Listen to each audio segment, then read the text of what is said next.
لیکن اتنا سمجھنا حضرت حسین رضی اللہ تعالیٰ عنہ میدان کربلا میں پہنچے. بھائی حضرت حسین رضی اللہ تعالیٰ عنہ میدان کربلا میں پہنچے, رات کے وقت میں پہنچے. یہ سمجھنا کون سے وقت میں پہنچے, اور جمعہ کی رات تھی. کہو سبحان اللہ. جمعہ کی رات تھی میرے دوست, جمعہ کی رات تھی. خیمہ لگایا حضرت حسین رضی اللہ تعالیٰ عنہ نے, کربلا کے میدان میں خیمہ لگایا. جمعہ کی رات ہے, آپ آرام فرما رہے. کہو آپ آرام, یعنی حضرت حسین سو رہے, آپ آرام فرما رہے. ان کے چھوٹے بھائی جن کا نام ہے حضرت عباس, حضرت حسین کے چھوٹے بھائی کیا نام ہے, حضرت عباس, انہوں نے دیکھا کہ سامنے لشکر آ گیا. بھائی سامنے لشکر آ گیا اور کھڑا ہو گیا, اور ہزاروں کی تعداد میں. اس لیے کہ بعض کتابوں میں 4000, تو بعض کتابوں میں 40,000, تو بعض کتابوں میں 1,00,000. مطلب ہے کہ سامنے لشکر آتا گیا آتا گیا آتا گیا. اب حضرت عباس وہ تو بیچارے جوان تھے, دوڑتے دوڑتے خیمے میں آئے. حضرت حسین سو رہے تھے. کہا بھائی حسین اٹھو, بھائی حسین اٹھو, بھائی حسین اٹھو. حضرت عباس نے جب حضرت حسین کو اٹھایا, حضرت حسین چونک کر اٹھے. کہا کیا ہوا کیا ہوا, کہا سامنے لشکر آ گیا. تو کہا اس میں اٹھایا کیوں, میں خواب میں نانا کے ساتھ بات کر رہا تھا. ارے کہو نا سبحان اللہ. سنتے جانا میرے دوستو, حضرت حسین نے کس زبان سے کہا, کہا عباس میرا بھائی اٹھایا کیوں, آنے دے آنے دے, ہزاروں کی تعداد میں آنے دے, لیکن میں تو میرے نانا کے ساتھ بات کر رہا تھا. وہ حضرت عباس رو پڑے, روتے روتے کہا کہ بھائی جان حسین کیا باتیں کر رہے تھے, آپ نانا کے ساتھ کیا باتیں کر رہے تھے. کہا نانا کے ساتھ یہی بات کر رہا تھا. نانا کہہ رہے تھے حسین کل تجھے دشمنوں کے سامنے جانا ہے, حق کے سامنے ڈٹ جانا, گردن کٹا دینا, لیکن گناہ کے سامنے گردن جھکانا نہیں. میرے دوستو حضرت حسین رضی اللہ تعالیٰ عنہ صبح ہوئی, کون سا دن, جمعہ. اس لیے جمعہ کی رات تھی.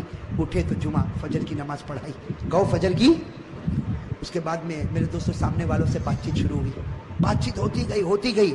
ایک معاملے پر آ کے معاملہ اٹک گیا. ایک سودا ایسا تھا جو حسین کو منظور, باقی باتیں حضرت حسین سنتے گئے, یہ بھی منظور, یہ بھی منظور, یہ بھی منظور, یہ بھی منظور. لیکن جب سامنے سے یہ بات آئی کہ حسین اعلان کرو کہ یزید کے ہاتھ پر بیعت کرنے کے لیے تیار ہو, اعلان کرو یزید کے ہاتھ پر بیعت کرنے کے لیے تیار ہو. حضرت حسین رضی اللہ تعالیٰ عنہ نے کہا یہ نہیں ہو سکتا, میں یزید کے ہاتھ پر بیعت نہیں کروں گا. ہاں مجھے یزید کے پاس لے جاؤ, معاملہ صاف ہوگا, اس کے بعد میں ہاتھ پر بیعت ہوگی, باقی ابھی یزید کے ہاتھ پر بیعت.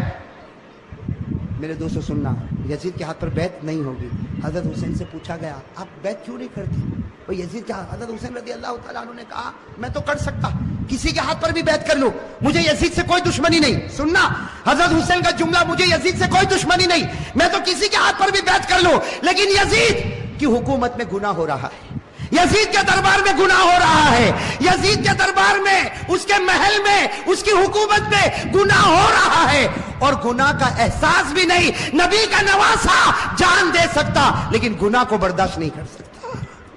بس ہم حضرت حسین نے جب یہ کہا تو انہوں نے کہا مقابلے کے لیے تیار ہو جاؤ. حضرت حسین نے کہا تیار. ارے کہو نا سبحان اللہ. تو کیا طے ہوا, وہاں کا ایک, یہاں کا ایک, مقابلہ ہوگا. حضرت حسین نے کہا کوئی بات نہیں. حضرت حسین رضی اللہ تعالیٰ عنہ نے اعلان کیا میرے لشکر میں جو بوڑھے میاں ہے جن کا نام ہے حضرت غرید, کیا نام ہے, حضرت غرید, جن کی عمر 61 سال کی ہے.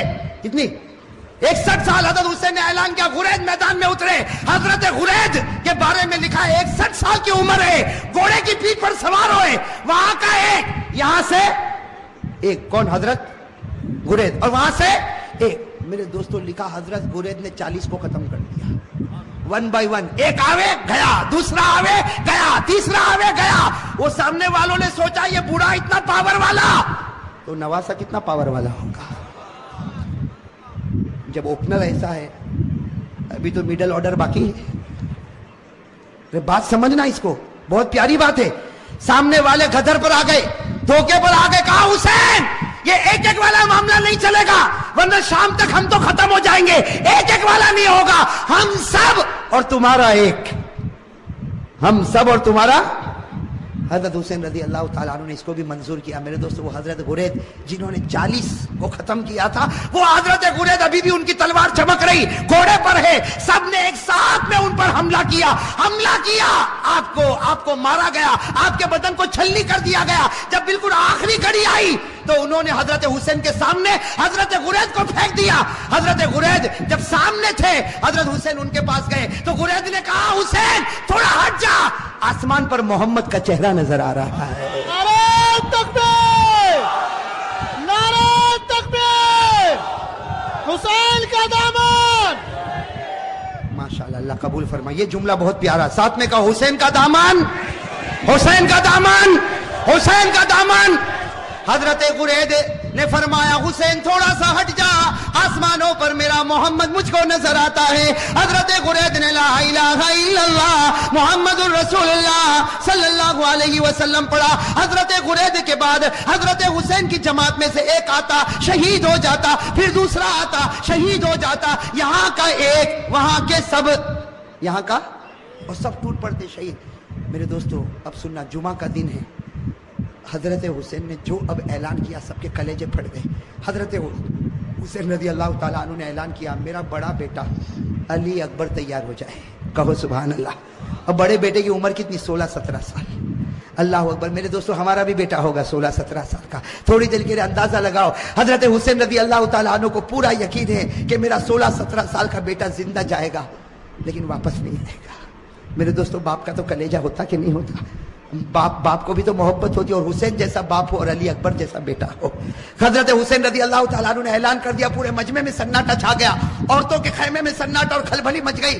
اور علی اکبر وہ فرما بردار بیٹا 16-17 سال کی عمر کا گھوڑے پر سوار ہو گیا. کہا ابا جا رہا ہوں, ابا جا رہا ہوں.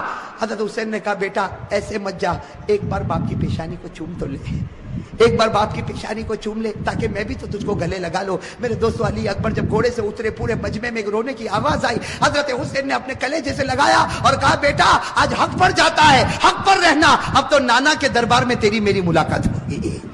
میرے دوستو وہ علی اکبر چلے, سننا علی اکبر گئے اور بڑی دلیری کے ساتھ مقابلہ کیا. لیکن میرے دوستو 16-17 سال کا جوان اور اتنے سارے لوگ, تھوڑی دیر میں ان کے بدن کے 2 ٹکڑے کر دیے گئے.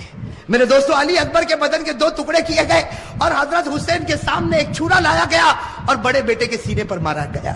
اور میرے دوستو جب 2 ٹکڑے ہو گئے تو سامنے والوں نے اپنے گھوڑے ان لاشوں کے اوپر ڈالنا شروع کر دیا. گھوڑے دوڑتے گئے اور حضرت حسین کے بڑے بیٹے علی اکبر کی لاش کو آگے بڑھاتے گئے. میرے دوستو حضرت حسین رضی اللہ تعالیٰ عنہ تڑپ گئے, دوڑتے دوڑتے اپنے بیٹے کی لاش کو اٹھایا, ایک ٹکڑے کو اٹھایا, دوسرے ٹکڑے کو اٹھایا اور کونے پر رکھا. میرے دوستو ابھی تو بڑے بیٹے علی اکبر کی لاش کو حضرت حسین نے کونے پر رکھا, پیچھے سے عورتوں کی آواز آئی آپ کا دودھ پیتا بچہ تڑپ رہا, آپ خیمے میں واپس آؤ. حضرت حسین دوڑتے دوڑتے خیمے میں گئے, ان کا دودھ پیتا بچہ علی اصغر چھوٹا سا دودھ پیتا بچہ حضرت حسین رضی اللہ تعالیٰ عنہ نے اپنے سینے سے لگایا اور دوڑتے دوڑتے دشمنوں کے پاس گئے اور کہا تم کو مجھ سے دشمنی ہے, میرے بچے سے تو کوئی دشمنی نہیں. ارے میرے دوستو ہمارا بھی دودھ پیتا بچہ ہوگا. تھوڑی دیر کے لیے سوچو حضرت حسین نے کیسے دل سے کہا ہوگا مجھ سے دشمنی, یہ بچے سے کیا دشمنی. میرے دوستو حضرت حسین ابھی کہہ رہے کہ بچے سے کیا دشمنی, سامنے سے تیروں کی بوچھار آئی اور تھوڑی دیر میں بچے نے دم توڑ دیا. میرے دوستو لکھا حضرت حسین کے ہاتھ میں بچہ اور بچے کے سینے سے بھی خون نکل رہا, بچے کے منہ سے بھی خون نکل رہا, بچے کے دماغ سے بھی خون نکل رہا. حضرت حسین چومتے جاتے لیکن بچے کی جان نکل گئی. میرے دوستو آپ کے پاس بھی بچے ہیں, آپ کی گود میں بھی بچے ہیں, آپ کے گھر میں بھی بچے ہیں. میرے دوستو اگر آج باپ کو خبر ملے کہ میرا دودھ پیتا بچہ شہید ہو گیا, وہ باپ کا کلیجہ پھٹ جاتا. حضرت حسین کے بڑے بیٹے کے 2 ٹکڑے رکھے ہوئے, حضرت حسین کا یہ چھوٹا بچہ, اور میرے پیارے یہ چھوٹا بچہ حضرت حسین نے وہی جا کر رکھا جہاں بچے کے بڑے بچے کے 2 ٹکڑے تھے. میرے دوستو لکھا ہے حضرت حسین دونوں بچوں کے پاس بیٹھ گئے. آپ بتاؤ میرے دوستو حضرت حسین کیسا روتے ہوں گے. کبھی بڑے بچے کے ٹکڑے کے سر پر ہاتھ پھیرتے, کبھی چھوٹے بچے کے سر پر ہاتھ پھیرتے اور جملہ کہتے تھے میرے بچوں تمہارا ہنسنا بھی مجھ کو یاد ہے, اے میرے بچوں تمہارا کھانا بھی مجھ کو یاد ہے, اے میرے بچوں تمہارا ابا ابا کر کے بلانا بھی مجھ کو یاد ہے, تمہاری ہر گھڑی مجھ کو یاد ہے. میرے دوستو یہ سب کرنے کے بعد ظہر کا وقت آیا. ساتھ میں کہنا کون سا وقت آیا, جمعہ کا دن تھا, کون سا وقت آنا چاہیے. لیکن کربلا کا میدان جمعہ ہونے والی, میں میدان میں جمعہ ہوتی, گاؤں دیہاتوں میں جمعہ ہوتی. حضرت حسین نے فرمایا میرے دوستو بڑے بچے کا ٹکڑا رکھا ہوا ہے, وہ باپ نے کیسے وضو کیا ہوگا.